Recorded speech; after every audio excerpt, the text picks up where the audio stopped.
Hi friends, we at GLC would like to take a quick moment to thank you for watching our programs on this platform, and we'd like to ask you for a little favor. Would you please go beneath this video and click the subscribe button? Did you know that by simply subscribing to the GLC YouTube channel, you can help us financially support the programs on this platform?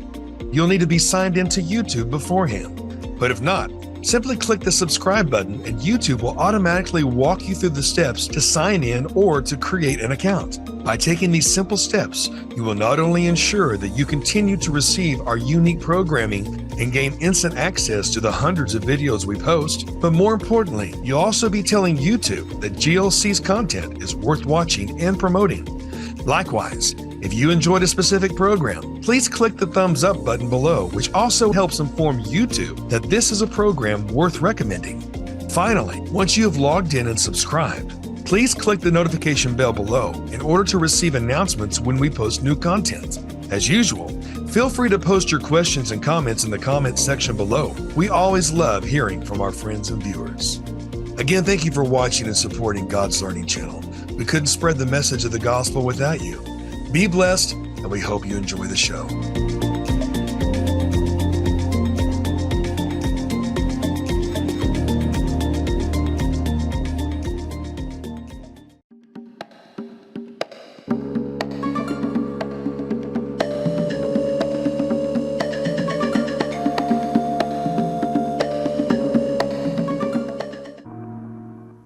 Shalom and welcome back to Wisdom and Torah Ministries. I hope you've been joining me for the last few weeks in the few series that we've been doing about who is Amalek and who is the beast. Every time I open the session, I always make sure people understand that what we're trying to do with this teaching is to weigh out the evidence. It's like a balance, like a good lawyer would do. We have to weigh out the evidence, what Islam says in regards to their God and what we believe, the Torah and the prophets and the writings of the apostles and the evidence of Messiah, Yeshua, points to the God of creation, Yahweh. And that's what we've been trying to do. And I hope I've done a decent job provoking you to tune back in and hooking you into what we're trying to accomplish. In this teaching, we're going to now reveal to you what we believe is the mystery of the number 666. But before we do that, we have to recap certain things, certain concepts here. The word mark in the book of Revelation, when you go into the Greek word mark, it means a badge of servitude. And if you saw earlier in the slides last week, you saw that the Muslim countries, they raised up their right arm, like in the sign of Hitler, remember? SS Hitler and Nazi Germany. They hold the same theology. The Mufti of Jerusalem was in cahoots. He was the general of the SS army there. Also, we see that Rome sits on 7 hills, but Mecca sits on 7 mountains and 7 hills. We see that the royal pavilion of the prophecy that it talks about sits between the seas. And we know that Rome sits only in the Mediterranean Sea, but in turn, we see Mecca and Jerusalem, they sit and they're surrounded by 7 seas. We already covered that last times. We know that they have a prophet, we have a prophet. They have a rock and they speak to the rock. We speak to a rock, the rock of our salvation, who is Yeshua as the Messiah. So here we see that there's so many clues that we start to unravel as we study the scriptures. The key is going to the original Torah and the prophets and start understanding the patterns that have been determined from the beginning. Because Isaiah tells us that Yahweh, He has declared the end from Rashid, from the beginning. So therefore we have the clues to understand prophecy. If we study the temple service, if we study the feast, if we study the whole messianic teaching or the prophetic teaching of the Sabbath and what it means in regards to the bride. So we need to compare all of these notes. Now, let me take you into a journey of what John would have seen when he had the vision. Remember, in the island of Patmos, he has a vision of what is about to happen in the future. Islam as a religion has not come to be yet, has not revealed itself yet. It happened 500 years after John died, in the year 629. When Muhammad came out of what is called Midian, what is modern-day Saudi Arabia. So what he sees, keep this in mind. Could it be possible? And again, I keep my mind very open. I'm not saying this is written on stone, but let's research the evidence, okay? Are you on board with me? Okay? Come and join me on this journey and see what you think. And see if your spirit bear witness just as what we're trying to present here. Now, when John received the vision in the island of Patmos, What's interesting about this is that he is seeing something that he cannot understand. That's why he uses the language, here is wisdom. Because you see, he could not figure it out. How can he figure something that has not come to pass yet? Now he mentions the 5 kings, the 5 fallen kings. One was, which is Rome when he was alive, and one has not yet come, but when it comes, it will be around for a while. Let me propose this to you. Could it be possible? Could it be possible that what John saw and what we think is the 666, when John saw it, he put the form of those letters in the Hebrew language. I believe the book of Revelation was written in Hebrew. What amazes me is there are Greek letters that conveys the form of the letters that he originally wrote that he did not understand because they're in a complete different language. They're actually words and symbols of Arabic. But that religion hasn't come about. You follow what I'm saying? Stay with me now. It's very important. This is the key of everything that I've been saying for the last few sessions. Could it be possible that John sees the vision, he writes it down, and then when it comes to this particular secret, he says, here's the wisdom, the mind of wisdom. Okay? And he sees the form of the letters, he writes it down, and then when the translators on the Greek come over and they translate what he wrote into Greek, there are Greek letters who convey the form of the letters that he saw, but yet there's no explanation for it. Some of the old manuscripts say 665, 606, but not all are in one accord of 666. So if the numbers do not line up with different type of manuscript, I have to put aside the meaning of the literal number and go to the form of the letter and what they mean. Not only in the Greek, but let's find out what they mean in Arabic. And this is the mystery. Are you with me still? Is this making sense? And I hope it is. If it's not, send me emails and I'll do my best to explain it. And if I have to do this over, I will do it. But again, let the Spirit of God bear witness to you, okay? Let's go back to the slides and search out the evidence now. Now, listen to the language that John uses. Here's wisdom. Let him who has understanding calculate the number of the beast. Remember, the word number means multitude in the Greek. For the number is that of a man. Well, who is the man who created the religion of Islam? Muhammad. Could that be possible? And the number means group or multitude. And his number or his multitude is 666. But listen to the language. He says, here's wisdom. Let him who has understanding. For you to understand what that means, you have to know the context of those two words that John is using in the first century. To John, in the first century, wisdom meant Torah. Understanding meant understanding and interpreting the Torah and the prophets. By the way, that was the only books that he had available. When John wrote the book of Revelation, he didn't have all the canonized New Testament. That did not exist. The only thing that he possessed was the scrolls of the Torah and the prophets and the writings. So the context, the Hebraic understanding of the word wisdom is actually found in Deuteronomy. Let's see if we can go there for a minute. Real quick, because if not, we're not going to have enough time. Okay, in Deuteronomy chapter 7. Okay, it says, verse 1. No, chapter 6, I'm sorry, verse 1. Now this is the commandment, and these are the statutes and judgments which Yahweh your Elohim has commanded to teach you, that you may observe them in the land which you are crossing over to possess, that you may fear Yahweh your Elohim to keep all his statutes and his commandments, which I command you today.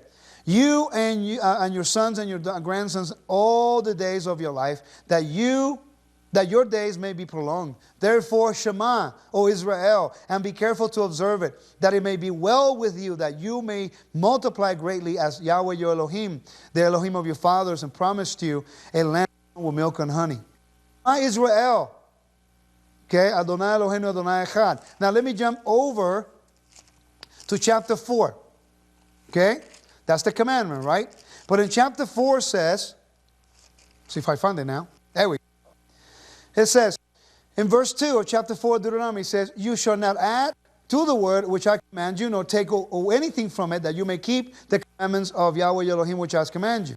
Now let's jump to verse 6. It says, therefore be careful to observe them, for this is your wisdom. For this is your wisdom and your understanding. in the sight of the peoples, who will hear all these statutes and say, surely this great nation is wise and understanding. For what great nation is there that has Elohim so near to it as Yahweh our Elohim is for us, for whatever reason we may call upon him. So in the first century understanding of the word wisdom and understanding, to John, to a Hebraic mind, to John, meant Torah and the prophets. So that's how you're able to identify. If you read and you watch the teaching on who is Amalek, like I've been giving reference to the whole time I've been doing this, you notice how I connected what is happening in the Middle East with what's already established in the Torah and the prophets. Because I understand the Hebraic mindset. So when John says, here's wisdom, let him who has understanding calculate the number. Okay, now if we go back to the slide, we got to examine. I hope that makes sense to you. So it says, here is wisdom. You see, to John, when he wrote that, he's thinking Torah. Let him who has understanding calculate the number. The word number doesn't mean number. You already told you that. Okay? It means multitude or group. It's that of a beast. For the number is that of a man. And his number is 666. Let's investigate this. I already said earlier that the word number means group. Now, I believe that that's the group that verse is talking about. Okay? What you see on your screens right now. Now, this is the Codex Vaticanus. This is an old manuscript, AD 350. Not all of the manuscripts agree, by the way, in the value, in the numerical value. By the way, the third letter to the right, you're going to start from right to left, okay? It's stigma. It used to be the value 6 in the old Greek alphabet, but they moved it now, and the numerical value is 200. They don't use that letter anymore in the numerical value. They don't use that letter anymore. They moved it, okay? It's basically that letter. They're not using it in the Greek anymore that much. Now, what's interesting is that letter used to be in the position as the Hebrew letter Vav, okay? Which means number 6, or the nail, the connector.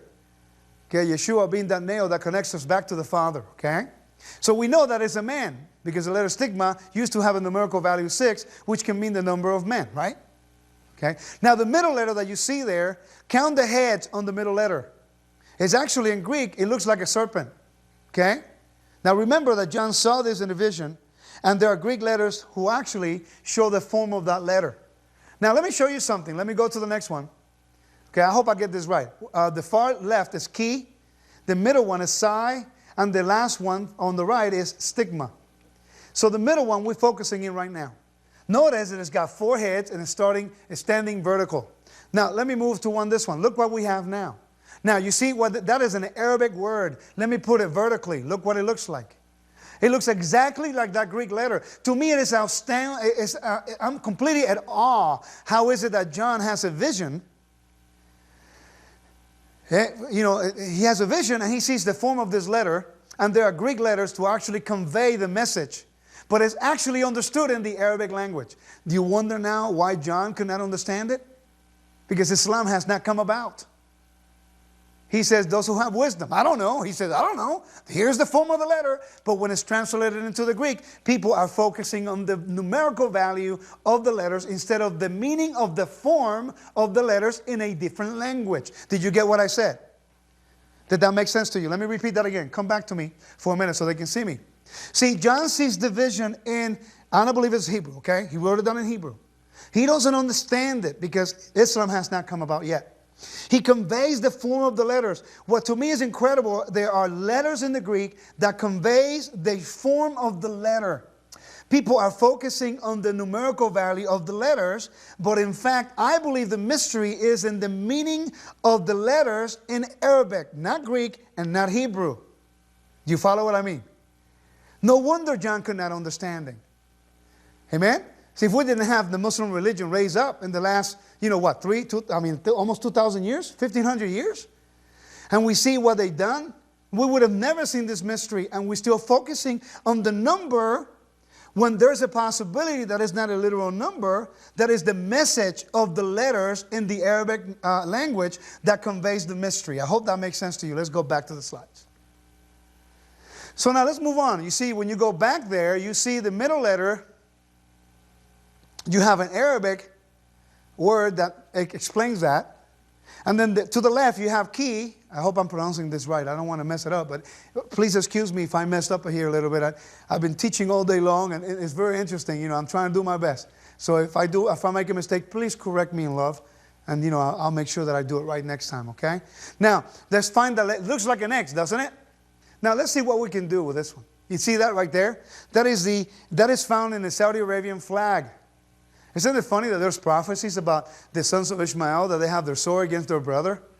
And by the way, Islam, their judgment is with a sword. They cut each other's head off, and they do all this stuff. So there we see in the letter, oops, let me move up. In the 666 to the right, in the Greek form of the word of the letter 666, 660 and 6. Okay? Now what we see is the vertical compared next to each other. And what do we get? Do you know what this means in Arabic? In the name, Bism Allah, in the name of Allah. Could you understand why John cannot understand what is happening? He sees the form of a letter. They transcribe it in Greek, and they give it 666. One of the letters is moved out of the order of the Greek alphabet. So now we don't know what in the world is happening until Islam come around and says September 11, we're going deeper into the mystery because nothing else lined up. Let me ask you a question. That has anything in the prophetic realm right now in Christianity lined up in regards to the 666? There's a lot of speculation, right? But could it be possible that we have been looking in the wrong place? Is this my revelation? Absolutely not. This is only that I've learned through all the teachers, by me searching and looking, and to me the coincidences are way too much. So I have to reevaluate what I thought, and I was willing to empty my cup and keep searching what I was looking for, keep searching, and the more I search, the more it lined up. The more I search, the more it lined up. So I come to the conclusion that, in my opinion, Islam is the beast that the book of Revelation is talking about. Let's go back to the slide, and I'll show you something here. I hope this is making sense to you. Now, as we study this, and we see that the Greek letters convey the message here, we have the symbol of what is called the Saudi Arabian nation. And he compared all of these things. We see that the middle letter there also can mean in the name of Allah in Arabic. What it looks like an X in Greek, it actually has the form of the emblem of the Saudi Arabian flag, which is the sword, which, by the way, we know that Esau lived by the sword. He was a hunter, right? Amalek lived by the sword. So they have a pattern of history behind them that proves that this, what we're presenting to you, lines up more than with the Catholic Church right now, what people are looking for to the revived Roman Empire. I know the Crusades, they used to kill people with the sword, but it's interesting, we're living in the 21st century, but only Islam is still using the sword, and the Catholic Church is not doing that anymore. So you have to reconsider that, right? So you think, could it be a possibility that this could read this way? Please have an open mind. The Revelation 13, 17, and 18. Based on the information that we had, that word mark means batch of servitude in the Greek. The word number means multitude or a group in Greek. And the 666 in Arabic means in the name of Allah. So now let me give you the definition based on what we found from the Greek and the definition of the 666 from the Arabic. Are you with me still? I hope you still are. Are you having a good time? Okay, I challenge you, please go back and pray to Yahweh to show you my heart, to reveal those things to you personally. Do not believe anything that I say today. Go back and look it up. Go back and look it up. Make sure that you owe it to yourself. For so many hundreds of years, we have believed lie after lie, lie after lie. And that is prophetic, by the way. In the book of Jeremiah, it tells us that in the last days, the nation will come and say, our fathers have inherited lies. You know? So this is nothing strange to me. And I was one of those people that was deceived because I didn't spend the time developing intimacy with the Creator through His Word. I was believing dogma and theology of men as being the Word of God. And anything that came from the pulpit, I was believing as if Yahweh Himself was speaking.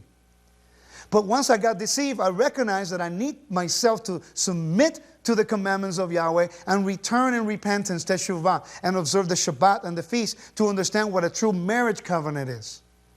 To understand my commandment, the heart of Yahweh in my life. So therefore now, little by little, I start asking questions. You're only going to get a good answer if you ask a good question.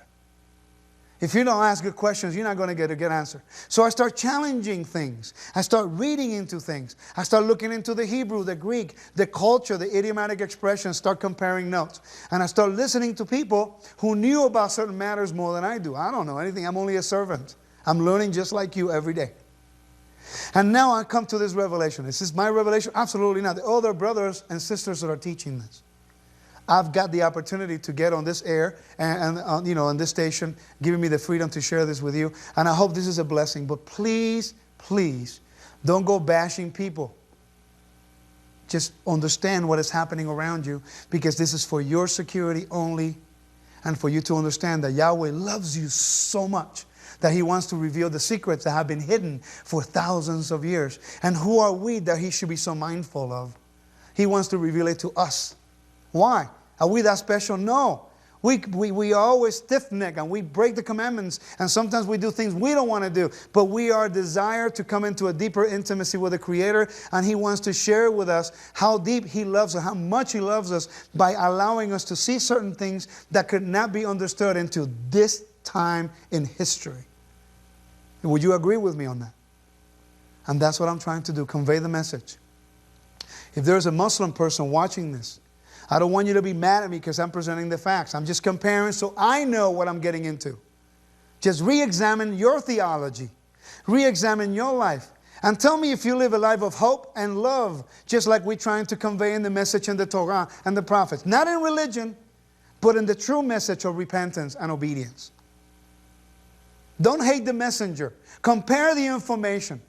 And ask your God if He's the true God. And He should give you an answer. And if He doesn't give you the answer, I know somebody who will. His name is Yahweh Sevaot, the God of Abraham, Isaac, and Jacob, and His Son, Yeshua the Messiah. Do you have any hope? Let's go back to the slide. Let me break down what I'm trying to tell you. And He provides that no one should be able to buy or sell. That in regards to oil, I think I pretty much stated a good, state of my case, and I think that could be a possibility. Except that the one who has the badge of servitude, or of the beast, right? Either the name of the beast or the multitude of his name. Remember, it talks about a name, right? So the name has a beast. The beast has a name. People don't notice that. It doesn't say that it's a number. It says that the beast has a name. And it says, here's wisdom. Remember what I said earlier. Let him who has understanding observe the multitude of the beast, for the multitude are that of a man. Remember that in verse 17 says, that is the multitude, the beast, or the multitude of his name. Okay? And his multitude are in the name of Allah. Would that make sense to you? Now, let me paint you another picture. Do you think that qualifies right there? Do you think that could be a possibility? If the 1.4 billion Muslims in the world who are willing to kill any Christian and any Jew and any Messianic, anybody who does not confess to their beliefs and their theology according to the Quran, they can kill you. They believe that you are what is called kafirs, Kufars, which are infidels. And they'll let you know. And they'll tell you how they feel about you. If you do not believe in what they say, they'll tell you what they believe about you. You know? And that's the thing that we're trying to convey. And I hope this is making a lot of sense to you.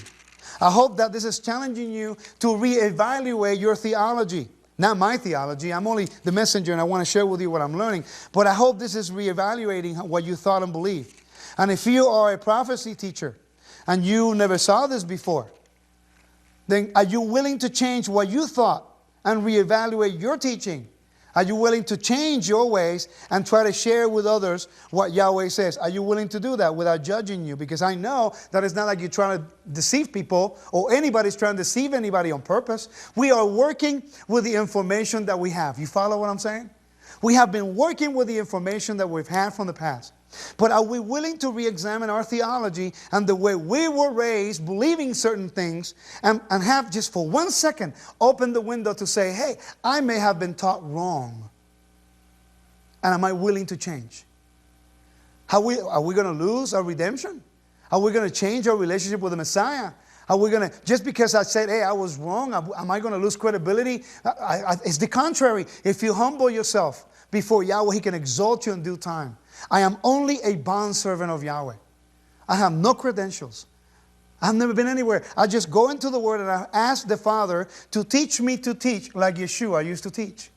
That has been my prayer. My prayer has always been, Lord, if I found favor in your sight, show me your ways. Show me your path and lead me unto your righteousness. Not my own, but yours. And that's all I'm trying to do. Now, if we're really humble before Him, I want to read to you, in 2 Chronicles chapter 7, verse 14 on. If this teaching has challenged you to probably maybe change your perception or your theology about what you thought prophecy was, let me challenge you with one of the most beautiful prayers that I've heard. It's actually 2 Chronicles chapter 7, verse 14. If my people who are called by my name will humble themselves and pray and seek my face and turn from their wicked ways, then I will hear from heaven and will forgive their sin and heal their land. Now my eyes will be open and my ears attentive to the prayers made in this place.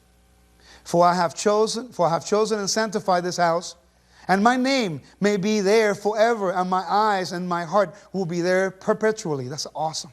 As for you, if you walk before me, and as your father David walked, he's talking to Solomon, but I believe they can talk to us here too. And do according to all that I have commanded you. And if you keep my statutes and my judgments, then I will establish the throne of your kingdom. And I covenant with David your father, saying, you shall never fail to have a man as ruler in Israel. So I submit to you, let's call upon the name of Yahweh and let's change from our ways, for our understanding, the way we see things, and submit to His will. You know what? I'd rather lose credibility by saying I was wrong and I repent and I'm willing to change, but be in right standing with Yahweh.